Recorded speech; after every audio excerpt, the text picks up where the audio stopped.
from games technology, and my dissertation was the effectiveness of competitive gameplay elements within exercise games. So my final year project was looking at how exercise games can help people feel more motivated to work out. It looked at the effects of competitive and cooperative gameplay to see if working out can be amplified with competitive gameplay. So when looking at my literature reviews, the arguments were mixed.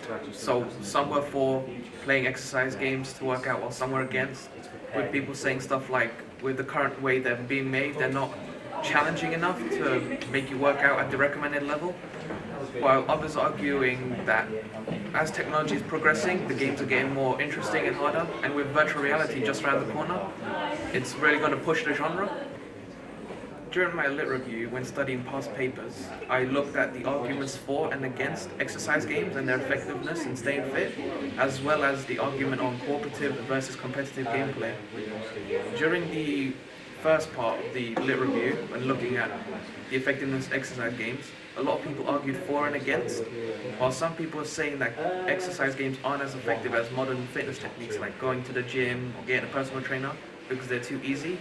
Others have argued that with the way technology is currently going forward and stuff like virtual reality, it will really push the genre and help people work out. As for cooperative gameplay versus competitive, there is a correlation between personalities and gender. A lot of the time, females and more shy and friendly people tend to do better with co-op games, while males and more aggressive players tend to do a lot better against cooperative. So for my testing, I had 16 participants partake in playing the game Shape Up on Xbox One. The testing consisted of two stages. The first stage was them playing it alone while their heart rate and calories were being calculated. And then the second stage was comparing that result, so they were partnered with someone of a similar level, and then they played competitively against each other to see if they improved. So looking back at my literature review and the results of my experiment, a clear correlation can be seen between competitive gameplay and exercise games, where when playing against another player, you work out a lot harder.